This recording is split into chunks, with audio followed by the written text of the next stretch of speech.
Hey sis, where are you going? Oh, I'm just heading out to find a place to send money to my uncle in Samoa. Oh, why waste time and petrol? You can use UP Group Money. You can send money to Samoa and it's really fast. Really? Yeah. Can I sign up online? Yeah, it's really simple. Sweet, I'll do it now. Okay, bye. Bye. Sending money to your loved ones in Samoa has never been easier with the UP Group Money Transfer. Our service allows you to transfer money quickly and securely from the comfort of your home or anywhere in New Zealand. Your family and friends can conveniently pick up the money from over 40 villages across the Polo and Ṱivaʻi. No matter where they are, we've got you covered. Our user-friendly online platform makes sending money a breeze. Just visit www.upgroupmoney.com. Sign up and start sending money in minutes. We're here to help. If you have any questions or need assistance with signing up or sending money, please don't hesitate to contact our friendly support team at 09558 2896 or 0800 877 328, or visit us in the office at 6/22 Station Road, Otahuhu, Auckland 1062. Experience the ease and reliability of UP Group Money Transfer today. Your family and friends in Samoa are just a few clicks away from receiving your support. Visit www.upgroupmoney.com now to get started. Hey, is it true that your company can help us save money for our trip to Samoa? Yes, that's right. With UP Group Money's partnership with Vodafone Samoa 𝚘𝚘𝚅, you can save money while you're still in New Zealand. You'll need to register with UP Group Money to receive a Vodafone SIM. Once you have your Vodafone Samoa SIM, you can start sending money to yourself through your UP Group Money account to your 𝚘𝚘𝚅 account. You can only withdraw your savings when you're in Samoa. Oh, that sounds great and straightforward. Can I do my registration online? Yes, you can register for UP Group Money online. However, if you need assistance, you can come into our office and we'll help you out. For 𝚘𝚘𝚅, you'll need to visit our office to register and collect your Vodafone Samoa SIM. UP Group Money, in partnership with Vodafone Samoa 𝚘𝚘𝚅, offers you a unique way to save for your trip to Samoa while you're still in New Zealand. Here's how it works. First, register with UP Group Money. You can do this online or visit our office for assistance. Second, receive your Vodafone Samoa SIM. To complete your 𝚘𝚘𝚅 registration, you'll need to visit our office.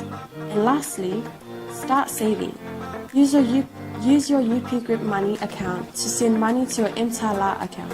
The best part, you can only withdraw your savings once you're in Samoa, ensuring you have funds ready for your trip.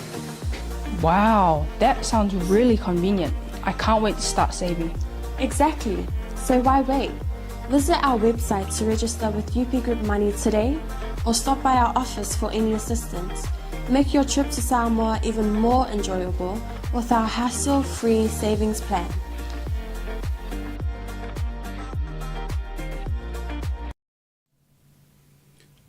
Mātou whamanuina lo suafa ni taeao lo mātou tua. Pa ia e mamalu e matautia lava oelo mātou tamā. Mātou iaile ni taeao foule li le amataino le mātou au onanga. Mātou whaftai lau fio no le ola fou ma le malosi fou mwhaifoi na toi whaupopo lo mātou ola. Mātou te au nā tua ia te oi. Le tua lo mātou oli ie. Mātou whafoi atu lava ia te oi le vi inga, wa oe au le malosi umalava. Oe au le whaamalolonga, e maise leli ie. O le malawa fou o mātou maua le nei aso. Whamanuia mai le atoe le amataina o le au aunanga alau whanau le nei taeao. O no Yesu le lei wala tua il tatalu. Amene, ma amene, ma amene. E toe o whalofa ma whatalo whātu tātou. A inga le nei fo i vaenga o le taeao. Lei fo mai ai whanunga le lei. O le nei fo i aso fou mai le li. E whatalo whātu i leo whainga luenga tofi le tua i so se whata whaitaulanga. Mai se fo i so se mota mo so se laua lo maua mai e il tātou Malū taeao faaleagaga i taeao taʻitasi. i le suafa mamalu o le tātou alii o Iesu Keriso. E whaatulima atua i le tātou polokalame ia te oele nei taeao. Le ngata fo i lea le mwhai na whaangaloina le tapua inga atua sina le au mātutua ia i so se maota ma so se lawa ia e mesi fo i so staff on neke lope o lo lātou tapuai a wale al whaiva o Samoa i te ute whai o le nei fo'i wa yaso ia whatalafa atu mamtaine o tupulanga talavou o Samoa wala usu fo'i ma usu seu i ngā ruenga o le nei yaso vi ia le atua le nei taeao mo le atua i whaamalo au na le atua le sunga le whawhiangaina ia fiu e tusa ma le tātou polokalame i le taeao mo le atua i whaamalo ia i le aso nafi sunga i whawhiangaina ia Paulo ai mai se foi o le au na le atua le sunga le toinga ia le atinu e tusa ai ma le tātou polokalame o le lau ai mai se foi ia au na le atua ma le tātou o nanga mai Wellingtone le sunga i le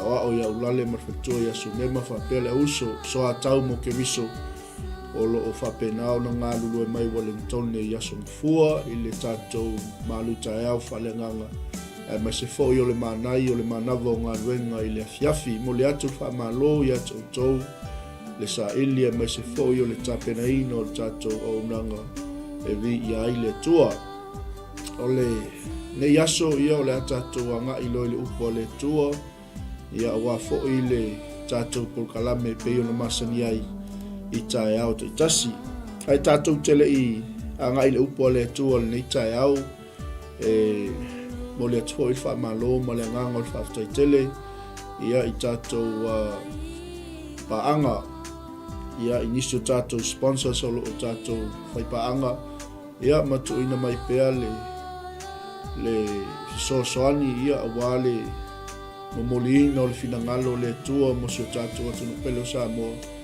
pe ona ia tātou sponsors tasi lava le tātou main sponsor po le tātou major sponsor le UP Group Money Transfer patalo fatu nei taeao malo fo le malanga manuia sunga le lipule ia to faya matalea mas fo le tua ia to susulu ia le sa awaya tu Samoa tu se fo lisio fuanga malo le malanga manuia malo fo ile soifua manuia nei taeao fo fatalo fatu tātou serve with love catering ia sunga ia luka marfatoia fuilima malo le ngā lulue malo fo le tautua tunu i whai fo yon whangaloina le tautua le sunga ia Sam ia mal tātou nanga le provoteki manukau ia ua fo ile sia kiinga o lo sa a mesi fo i o le au nanga i sio tātou atunu malo le ngā lulue patalo fatu ia sunga i le lia o mal tātou manai broadcasting network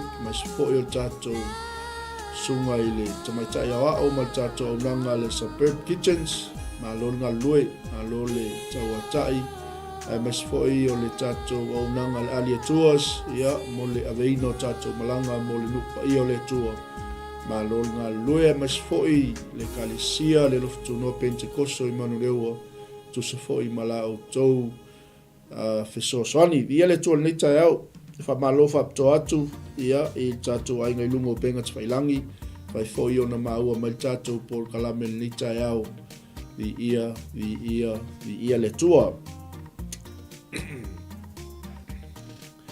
Praise the Lord.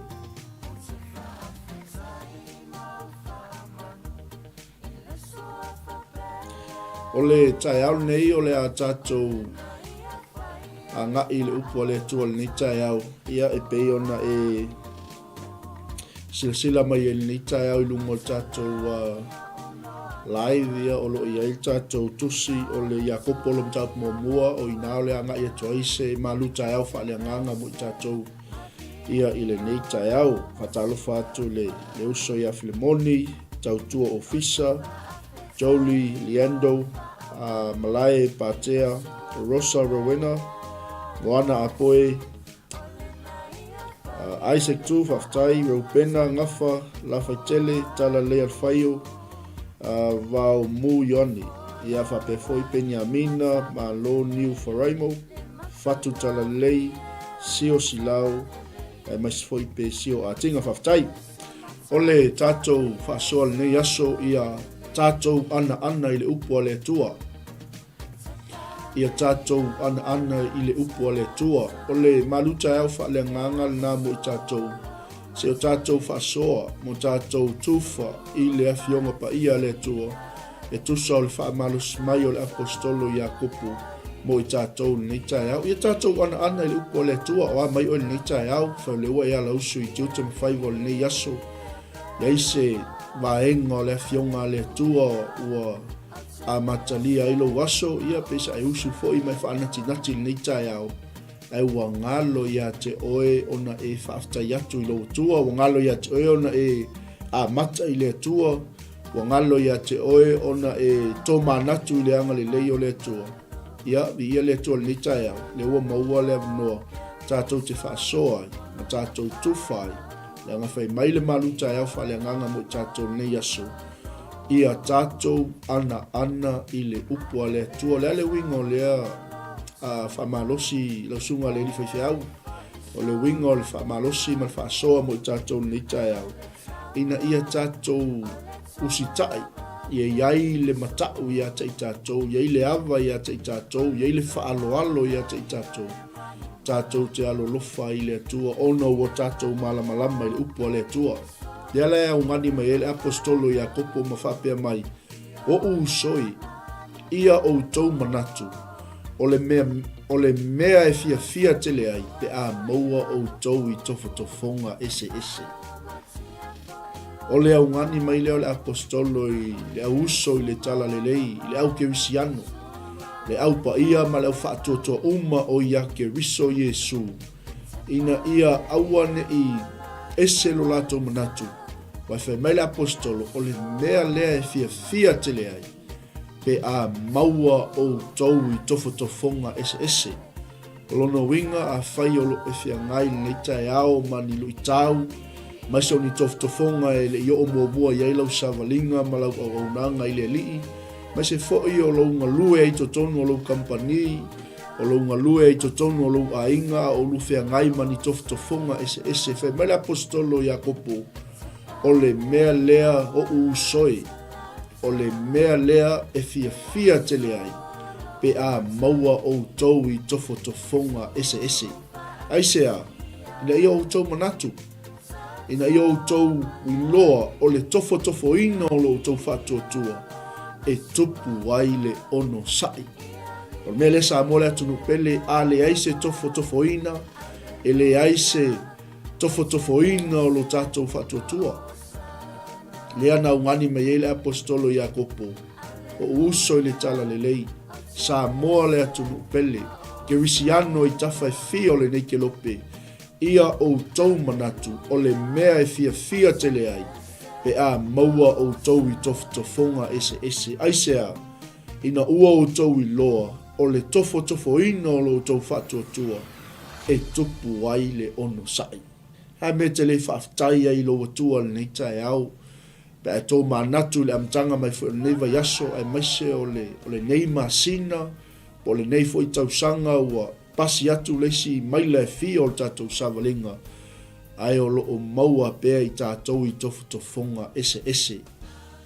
Mele e tātou te whaftai ai le tua, wa le whai mai le apostolo, o le tofotofoina, o lo tātou whatuatua, e tupu ai le ono sai. Amene, a whaila o se kirisiano wa e manu malo ina ni tofotofonga ese. O le melea i a tātou i loa ai, o le tofotofoina o lo tātou whatuatua, e tupu ai le ono sai. Whaftai tofotofonga.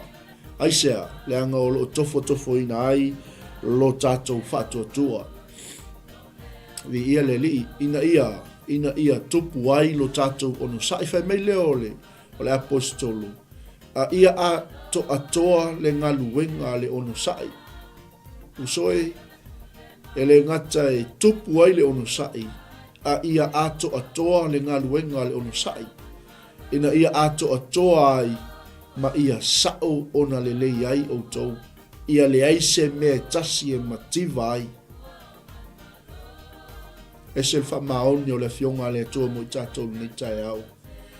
me leo lo o ngani mai le apostolo Kevisiano le kalesia Yesu so stafa fio ne kelope ia o tau manatu o le mea fia tele ai pe a maua o tau I tofonga ese ina ua o tau I loa o le tofo ina o lo tau fatuatua e tupu ai le ono sai a o la ina tupu lo tatou ono sai I le tofo ina o le tatou fatuatua fai mai lo leo le apostolo o usoi a ia ato atoa la le ngā luenga le ono sai ina ia ato atoa ai ma ia sao ona le lei ai o tau ia le ai se mea tasi e mativa ai a mene vi ia le atua ia tatou ana I le upua le atua o le whaamalosi le mo tatou le aso le ale winga o le whaamalosi whaife au o le ase tofofonga e te lua whaafea ngai le nei aso o le ase whaafita uli e te lua whaafsa ngai le nei aso I lau savalinga ma lau fōlaunga o e iai ngā luenga o iai fo I te tonu o le whatu ai ngā tausi aua ne ngalo ia te tatou ina ia o tatou I loa o le tofo ina o lo tatou whatuatua e tupu mai ai le ono sai mai lo le io le apostolo e le ngatala e tupu lo no sai Kevisiano a ia ato atoa le ngā nuenga le ono sai ina ia ato atoa ai ma ia sao ai ona le lei ai o tau ia le ai se mea I tasi e mativa ai o le ale wingo le tala ale apostolo a ia ato atoa ngā luenga le ono sai ina ia iai le poto, iai le whaautauta, iai le iloa le lei, iai le mataala. Aisea, le anga o tofonga o loo anga I mai. E whai lava si o ngaonga, e whai si whai ngata, e mantua Kevisiano. E le eise tofonga e le au maia, e le tua, e le whapenao tātou to I lalo ai. E le mawhai ona au maia e le atua se tofonga e tātou te whaia ina ai. E au maia e le atua le tofonga ia te I tātou. E iloa e le atua e mawhai ona tātou manu malo ai. Le ala whai mai le apostolo. A ia ato atoa le ngā luenga le onu sao. Ina ia ato atoa ai. Ma ia sao ona le lei ai o tau. Ia iai le poto. Ia iai le whautauta. Ia iai le tau whama mau. Ia iai le whautautanga, ina ia le aise me tasi e mativa ai o tau. Amene. Whai mai lo leo le apostolo, ai a whai ua le ise poto iso o tau, ina ole atu ia I le atua, o le fo wai te le mai I tangata uma, ma le to I tauta ua, ona fua ina mai ai lea ia te ia. Hallelujah. Praise the Lord. Ia tātou ana I le upua le atua. Whai mai le apostolo, Iakopo, Kevisiano, le au whatuatua, le au uso ma le au pele. A whaila wa le ise poto iso oto. Ina o le atu ia I le atua. Mele tā ua te le ai, le a mata I le atua. Lo tātou wole atu I le atua. Lo tātou whatonga atu I le atua. Lo tātou ai oi atu I le atua. Ina ia fōwai mai e ia le poto ia te I tātou. Amene. Hallelujah. I ele atua. O le ngaluenga na ale ono sai. Lea o lo talanoa mai ai le apostolo a ia ato atoa le ngaluenga le ono sai. O le winga o le whaamitalanga ina ia iai le poto. Mai lo leo le apostolo a whaila wa le ise poto ina o le atu ia I le atua. O le fōa I mai ate oi. Male le toi tauta ua. Amene. E iai la ia awala e iai ia whasino ala o lo au mai le atua. E te ole atu ai le atua. Mai le apostolo, a ia ole atu ma le whatuatua. E le nao na wala au, e le nao na whaatonga, e le nao na whaasama-sama noa o le tatalo ma le olenga i le atua. A ia ole atu ma le whaatuatua. Aua lava ne i masalu-salu.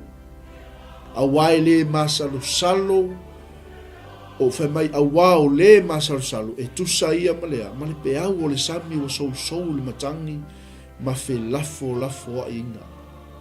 Amene. Hallelujah.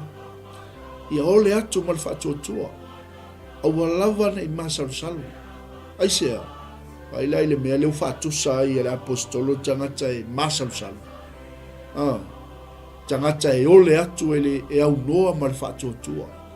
Ole atu e au noa ma le talitonunga o le atua na te mawhaia mea uma. Whai mai lo leo le apostolo Iakopo.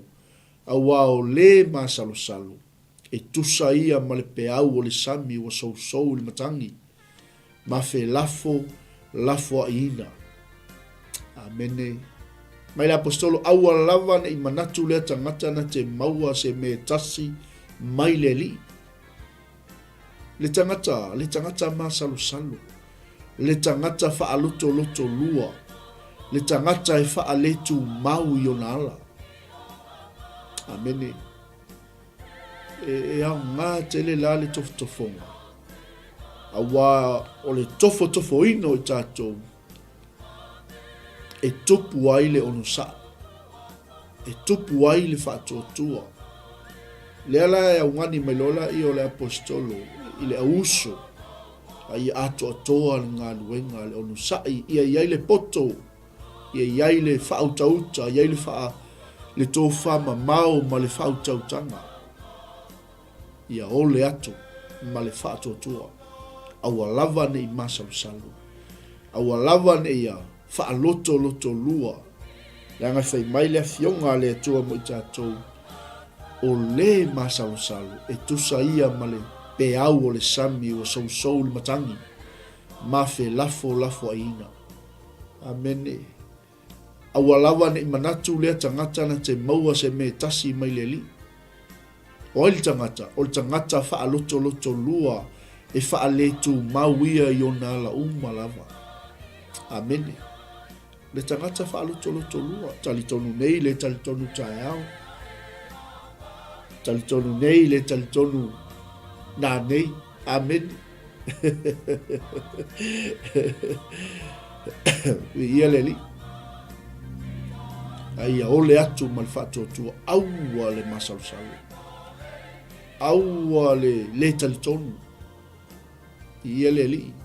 Ese ma le tāua. Wa tātou te masalu-salu lo. Mo tātou loto lua lo. Le whai mai la fionga le atua mo i tātou. E whaatusa la i tātou o peau o le sami.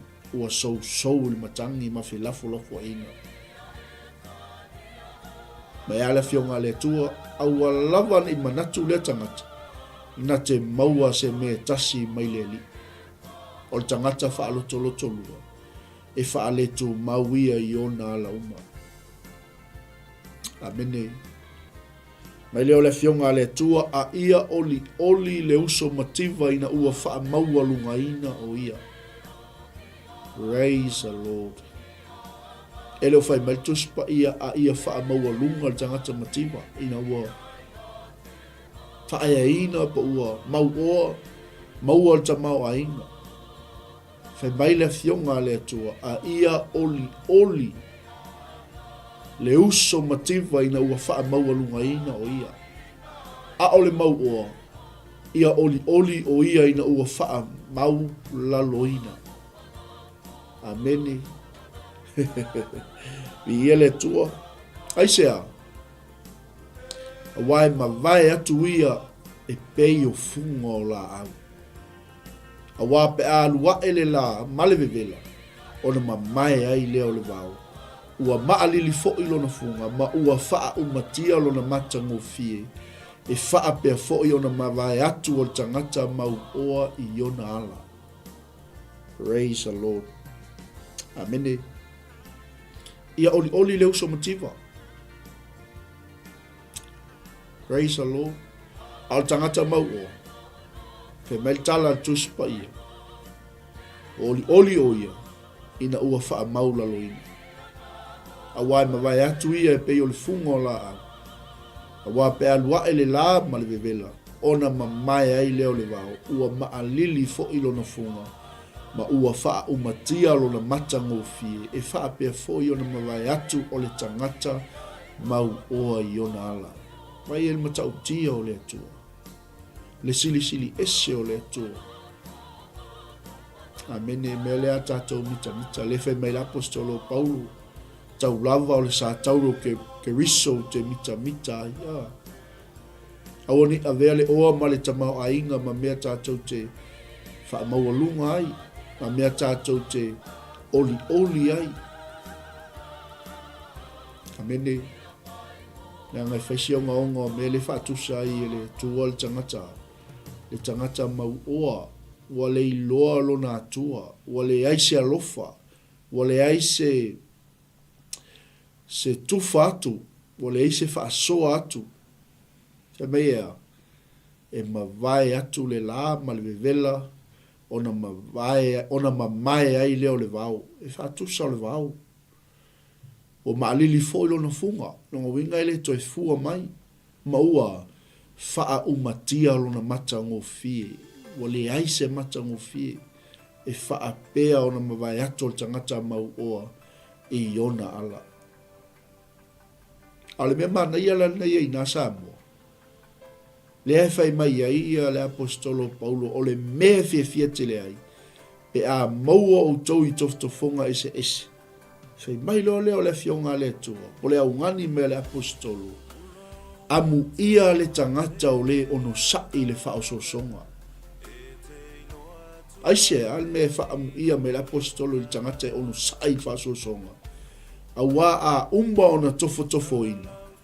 E maua e ia le pale o le ola. Ua fola ina mai e le ali. I e ano lo faatu ia te ia. Tasila lewa e ngata ua o le ana i le upu o le atua. O lea, o le tātou walo lofa i le li.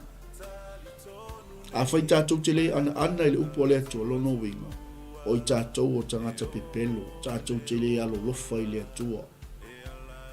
Le ala ufa amu ia mai le apostolo Iakopo i le auso. Le au kerisiano, le au whaatua ma le au pa ia o iake riso Yesu. Amu ia le tangata o le ono sa il whaasosonga. Ai se a, ke risiano, le anga a uma o na tofo ina.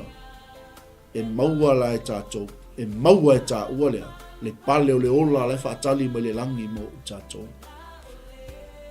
Amene, ua uma o na fola ina mai e le li, i e alo lo whaatu i ate ia. Praise the Lord. Amen. Hallelujah. Ele ngata o leu wha manuia mai wha amu ia mai la apostolo. Whai mai. Ia whai tete la li kerisiano. A wha au so ina se tasi. Au al wha apea. Ua wha au so ina au mai le atua. Au ai le mawhai o na wha au so ina o le atua i mea leanga. Ele wha au so atu foi o ia i se tasi. A mata mai lungo lea, tofo, o tofonga, a le wo o mai lalo lea, o le wha oso ina. Mea la lea lenga whai e sa tani ina ua, whakoa mai a le anga pongi a Yesu, a sa uloa, wha oso le li whaola, lea la me la fionga lea tu, a wha oso ina se tas. Au al wha peu wha oso ina o mai leli. Au ai le mawhai o na wha oso ina o le atua i mea le anga. Au ai le manino le upu o le atua mo i tātou nei aso. So se mea le anga e mai a satani. So se mea le anga e mai le pongisa. Mai le Malū le pou liuli. Au le toftofonga. O le mea mai le atua. Ina ia tupu ai lo tātou ono saa. Na ia tupu ai lo tātou i loa le lei. Amene. E le whaao so atu, fo i o ia i se tasi i mea leanga. Amen. Ai le wha maoni o le atua. e poto le atua, e malama le atua, e ata mai le atua. E le mawhaiunga au mai le atua se mea leanga. E whano ailana tangata o le pale ali i o ana ngaluenga. Aia, e mai e ia le tofu-tofonga. Ina ia tofo-tofo o ili whaatua-tua o tangata. Ma ia tupu-tupu o ila le onu sa. Leanga whai mai le apostolo ea, ina ia ato-toa le ngaluenga le onu sa. Ia sao ma le leia i o le tangata. Leanga whai mai ia o le atu ma le wha tua-tua. Amen. Ia evi ia le atu ale nei taeao. A oni whaapese tasi u whaasosoina u mai le alii. A wae le mawhai o na whaasosoina o le atua i meleanga. E le whaasoso atu fo i o ia i se tasi. Vai e kalenga whaianga luenga ia Yesu. Satani. Le nganga leanga. A ua tai tasi ma whaasosoina. Pe ato sina ma mai leia i lona lava to ina nau. Praise the Lord. O le mea la lea. A whaasosoina i tātou. E le ngata e tō sina ma mai leia i tātou i le tuina nau. Le ala whai mai lo le apostolo ke visi anu, usoi. A wape a tō le tuina nau. O na whanau mai ei leo le angasala. A matua le angasala. O na whanau mai ei leo leoti. Amene. Pe ia le tua, sa mo le atunu pele. O le wala aunga le na, ia tātou ana i le upua le tua. O le wha losi le na, ia tātou ana i le upua le tua. Ia le winga o lau tala whaife au, ia tātou walo lofa i le tua. Amen. Wa tātou wa ai mali totoa i le whai unga o le mata upu. Na toe au mai ia lea. Le wha losi au ala apostolo. Mai o usoi. O uso pelei. Aua ne se o tou. O mea le lei uma ua fuai na mai. A toa ma mea alofa uma e ato a toa na le lei. Mai lunga lava ia. E aluifo mai tama o malama. E le o ia te ia se mea faaletu mau. Po o sina li liu i titi. O rona fina ngalu. Na whana wai tātou le upu moni. Ina ia whai tātou ma wha polo o ana lava mea na whai. Amen. Praise the Lord. What a word. Matau tia o le fina ngalo o le atua mo i tātou le au kewisianu. Mai leo le wala aunga o uso pele aua ne i se o tou. Aisea o mea le lei umai i fuai na mai. A toa ma mea alofa umai ato a toa ona le lei. E mai lunga lava ia. E aluifo mai tama. Oi fea. Oi le malama. E le o ia te ia se mea faaletu mau. Po o sina li liu i titi. Le anga o lona fina ngalo na whana wai tātou le upu moni. Ina ia whai tātou ma wha polo o ana lava mea na whai. Alleluia. You and me, it's the will of God. O oe mau, le au uso pele o i tātou o le fina ngalo le tua. Aua la ne ia. Aua ne se o tou. Le anga o lewa au mai, o le me fuai na mai lea. Le alofa tu no le tua. Le fai mai l'apostolo. O uso pele, aua ne se o tou. O mea le lei umai fuai na mai. A toa ma mea alofa umai ato toa ona le lei. E mai lunga lava ia. E aluifo mai le tamao malama. E le o ia te ia se mea faaletu mau. Po sina li liu titi. O lona finangalo na whana wai tātou le upu moni. Le eise tangata soifua e lungo le nifunga ele i whanau fua. Ele i whanau ele eise whamoi moi. Ele i whanau ele eiso na mafuanga. Ele i whanau ele eiso na pongai. No human being on the face of this earth was born without a purpose. Everyone was born with the will of God. Le tātou whana nau ono finangalo le tua. Amen. Le ale winga le tala, le whai le awhionga le tua. E aluifo mai le tamā o le mā lama lama, e le o iate ia se mea wha le tu mau. Po o sina li liu titi, a waoro na finangalo, na whanau e lai tātou le upumoni. Ina ia whai tātou ma whaapolo polo, o ana lava mea na whai. Amen. Hallelujah. Praise the Lord. Ale manga ia lau le whaanati o leo maingo le whiau. Pei urgent foi lele mainga le apostolo whamai. O le ne, o uso pele. Ia taitasi le tangata whaatalise o na whaalongolongo. Ia whaangise ngese o na tautala. Ia whaangise ngese foi o na ita.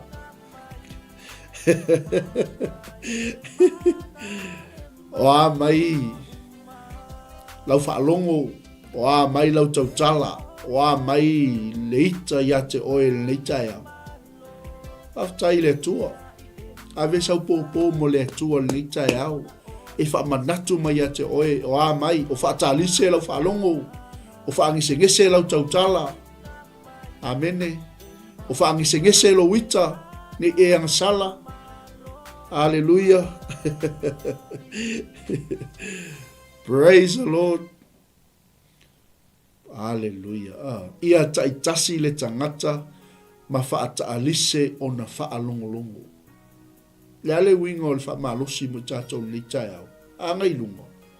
Ngai whai mai ala apostolo. O uso pele aua ne i se o tau. Le anga o mea alofa umala wa fuaina mai. E mai lunga. Whawheon tātou i loa. Sau le package. Sau o le mea ato toa. E le au mai e le atuangi a wha mea ma tātou. A tonu. E ile manatu fo ile le tangata ile eiso nao ngā. E te iloa la utau ia te ol tae au nei ke wisiano. Le angai whai mai le atua ia tātou tae au nei. O mea lofa umai ato toa. Ona le lei mai lunga lava ia. We are kingdom people from above. Amen. E ui no tātou whana nau le manawa o tātou tina. E leo ni o le lau langi tātou. Tātou tangata o le langi. Pai fo i lea a o mai le wala aua le tua o whe tātou te anga iei. Pe a sa o le tātou whiwhiri. Return home. E leila tangata soifua, e leiso naonga. Amen. O le mea lofa e ato atoa ona le lei. A whapeo lua. Whafonga mai maltoina, malomtua ia po nisi fo i o ainga le taeao nei. Whai angai whapea toa, you are a gift. Dad, o oi o le mea lofa le atua. Tina, o oi o le mea lofa le atua mai lunga. O le mea lofa e ato atoa ona le lei. Hey, Dad, you are a perfect gift from above. Whafutaiwa. Maua tā mawhutanga. Amen. Hallelujah. O le mea lofa le whai mei ea. Ele ai ase. It's a perfect gift. O le mea lofa e ato atoa. O le mea lofa e sili ona le lei. Mai lunga lava ia. E aluifo mai tamā. Longo iwe vai ei. E le whai mai sau mai sesi mea. E sau mai le tamā o malama lama. Mea le whai mai ei. O tātou o le malama lama. O le lalolangi tātou. Le anga o le atua o i o le malama lama. Nefe mai le apostolo e le o ia te ia se me faale matau po o sina li liu titi si mala ti ia o fa asusulu pea amene le anga o le fina ngalo le tua na fa nau ai tātou i le upu moni ina ia fai tātou ma fa apolo polo o ana lava mea na fai amene ma ia sa e wala ku ka taeao nei ia wafu i vai ainga o le uli ia e mai se fo i o le maftanga ma fa nau ma ainga fai mai lo le o le apostolo uso pele ia taitasi le tangata ma fa talise o na fa longolongo ia fa angise ngese o na tautala ia fa angise ngese o na ita nongo winga o le confirm mai le upo le atua mo tātou le asoni e le ia tangata e le ita e ita tangata uma so tangata na whanau mai lalo le pupula le la e ita tangata uma e ia Yesu na ita fo Yesu e le ia ngasala la Yesu peo tātou tātou e overo le ita ngasala lo amene o le taeao ea e toi whaata lise e tātou whaalongolongo le nganga o le tua le angai tala noa mai le nganga o le tua i loa nganga o na whaangise ngise le tua o na e tautala ma whaangise ngise mai le tua lo wita Hallelujah ma ngai a whaalongo tautala ita tautua nama o le nei aso fea se mea o lo e a ngai ai to tono o lo whainga luenga to tono o la waonga o lo wa ngai atu i taulanga whaatau le anga la waenga i eto le whai mai ai le apostolo ma le fionga le tua a wae le tupu le amio tonu mai le tua i le ita o tangata a o ita e le tupu e se amio tonu amen a wae le tupu le amio tonu mai le tua i le ita o tangata o lea ia lafo ia i mea ele lea uma male leanga e silisili ia talia male faa maua lalo le upu watu toina amene aisea leanga o le upu le watu toina e mawhai ai o na faa o laina ai o tātou wanganga ngai kokongu i ngai le upu ale atua amene ai se ale wa mai le ngani ale apostolo ina ia taitasi tangata fatalisi on falongolongo fangise ngese ona tautala fangise ngese ona ita a waile tupu le amio tonu mai le tua ile ita tangata o lea ia lafo ia i mea ele uma male leanga i sidisidi a ia talia male faa mawalalo le upu watu toina i o tatou loto o lea e mawhai ai ona whaolaina ai o tātou wanganga hallelujah amene hei mai lo leo tātou whamalosi le asol nei pei o ngā watu taeao ia tātou ana i le upu a le atua whai mai lo leo le apostolo kerisiano o uso peli a ia whai o tou mae ana i le upu amene ai aua na ole whaalongolongo iai. Ai sea, le angai whaasisei na ai outou e outou. Alleluia. Amene. Le ngā watu le amtanga o le tātou whaasoa. Ia ana i le upua le atua. Amene. Halleluia. Le alau whai mai ia le whamalosi mo tātou taeao nei. A tātou whatalise, whaalongo, whaangise ngese le tautala, whaangise ngese le ita.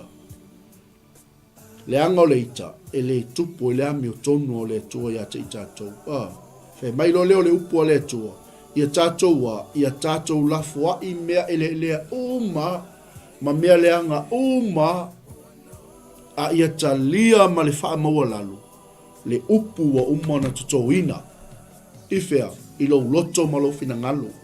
I le mea nai te ngalue ai, le i se tangata au auna, le i se tangata ngalue le ia, e le i toto ina i le upua le atua. Amene, le anga le upua le atua, ngai ei totonu ina, whai mai, e mawhai ai, o na whaola ina ai, o tātou anganga.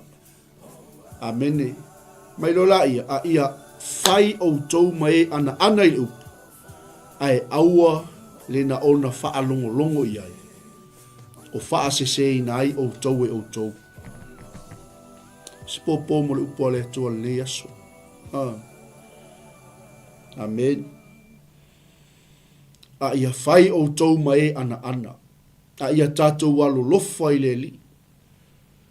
Praise the Lord. E le na o tātou whaalongolongo le upu. E le na o tātou whaasoa i le upu. Le anga le upu lea. Lea whai mai le a fionga le atua watoto ina i mo i tātou. E whaola ina i o tātou anganga. Amene. Awala na ona whaalongolongo i ai. Aisea, le anga i whaasese ina i o tau. Amene.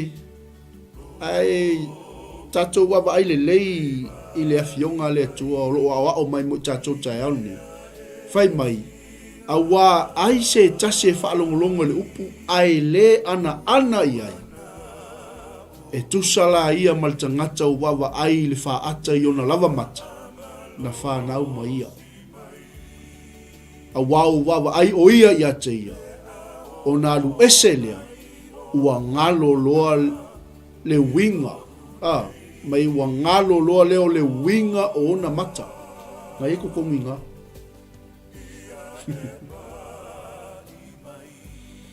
Amen. So stangata e whaalongolongo le upua le ana, le alau whaatusa i. E tusa ia mal tangata ua wawa ai whaata, i ona lava mata, na whanau mai. A ua wawa ai o ia i ate ia, o nālu ese lea, ua ngalo loa lea o le winga o ona mata. Amene. Ai vai foi le ile o mainga le apostolo me. A o le matua mata il tula fonu. O le sa o lo tonga ua ato tona le lei. Ma ua tu mau iai o ia. E le se whaalongolongo male wha ngalo le natangata. A o le ana i le ngaluenga. E manuia o ia i ona. I lona lava ana. Amen. Praise the Lord. Nongo winga. A kango e put into action le wingo o le fionga le tu mai. A o le matua mata i le tula fono. Le tula fono. Lea. Le upua le tua. Le mandate lea o le Malū le tua. O le constitution lea o le Malū le tua.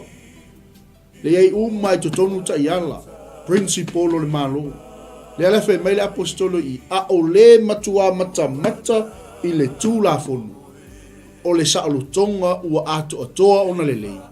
Ma ua tu mau iai o ia. Saoloto tu mau. E le se whaalongolongo ma le whaangalo le natangata. A o le ana i le upu po le ngaluenga. E manuia o ia.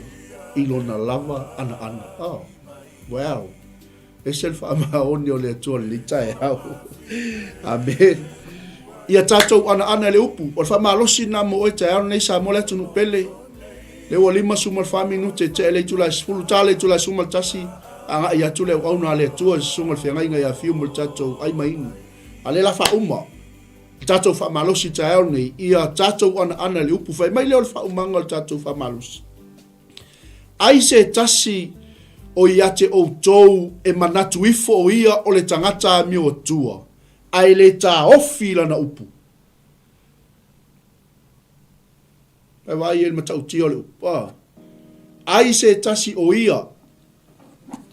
O ia te o tou e manatu ifo o ia o le tangata mi o tua. Ai le tā ofi lana upu. Fe mai ua whaasese ina lava o ia i lona lava loto. Ua lea o ngā lana mi o tua. O le nei. Le a mi o tua i le lei ma le wha maoni luma o le atua. O le tamalea. Ina ia tau sisi atu i e mātua oti, ma whawhine o oti a lātou tani, i o lātou tīngā, ia leo leo fo'i o ia te ia, ina nei, o le upunga i ngā whai mai, ina nei pisai mai o ia ile lalolangi. Amen. Praise the Lord.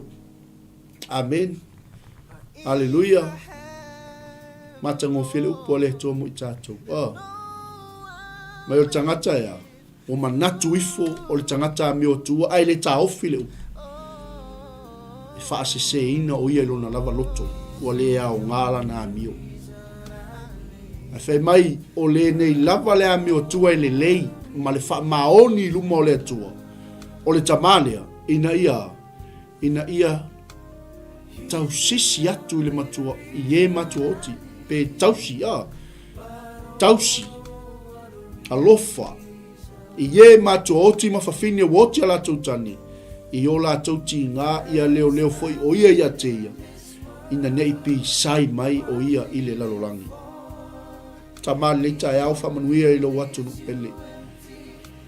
After tele tama wa whangaina i mātou i se Malū taeao faaleagaga, ia wale tua mātou au nanga i te oe.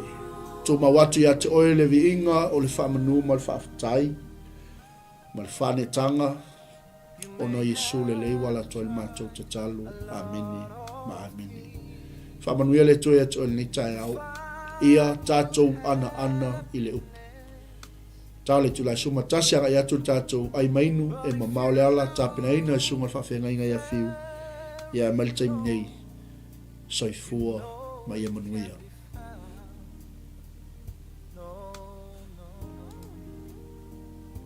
Until you find the Lord and you know the power of His Spirit, His sweet Spirit, He'll reason to live, and He'll never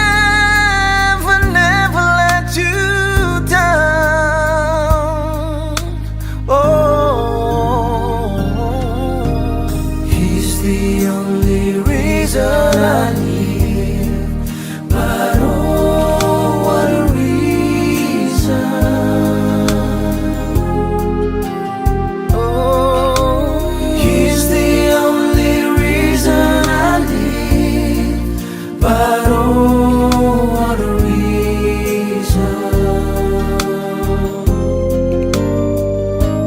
There's nothing in this world worth living for. It only leaves you empty and longing for more. He's the only reason I live, but oh, what a reason. There's nothing in this world worth living for. It only leaves you empty and longing for more. He's the only reason I live. Oh, He's the only reason I live. Oh, He's the only reason I live, but oh, what a reason.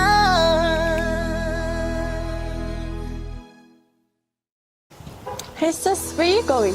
Oh, I'm just heading out to find a place to send money to my uncle in Samoa. Oh, why waste time and petrol? You can use UP Group Money. You can send money to Samoa and it's really fast. Really? Yeah. Can I sign up online? Yeah, it's really simple. Sweet, I'll do it now. Okay, bye. Bye. Sending money to your loved ones in Samoa has never been easier with the UP Group Money Transfer. Our service allows you to transfer money quickly and securely from the comfort of your home or anywhere in New Zealand. Your family and friends can conveniently pick up the money from over 40 villages across Upolu and Tivai. No matter where they are, we've got you covered. Our user-friendly online platform makes sending money a breeze. Just visit www.upgroupmoney.com. Sign up and start sending money in minutes. We're here to help. If you have any questions or need assistance with signing up or sending money, please don't hesitate to contact our friendly support team at 09558-2896 or 0800-877-328, or visit us in the office at 6/22 Station Road, Ōtahuhu, Auckland 1062. Experience the ease and reliability of UP Group Money Transfer today. Your family and friends in Samoa are just a few clicks away from receiving your support. Visit www.upgroupmoney.com now to get started. Hey, is it true that your company can help us save money for our trip to Samoa? Yes, that's right. With UP Group Money's partnership with Vodafone Samoa 𝚘𝚘𝚢𝚘, you can save money while you're still in New Zealand. You'll need to register with UP Group Money to receive a Vodafone SIM.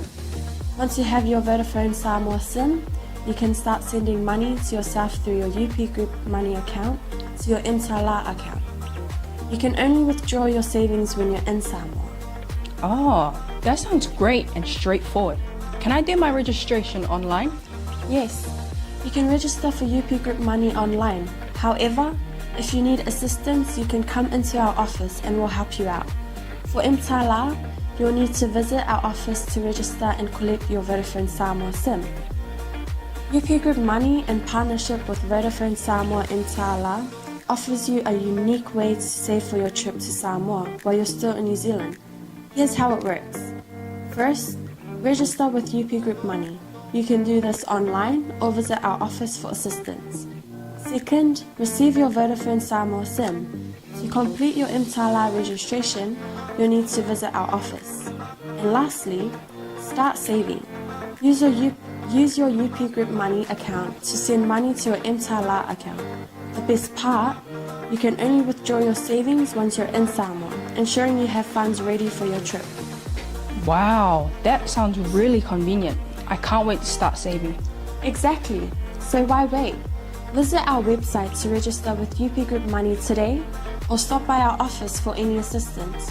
Make your trip to Samoa even more enjoyable with our hassle-free savings plan.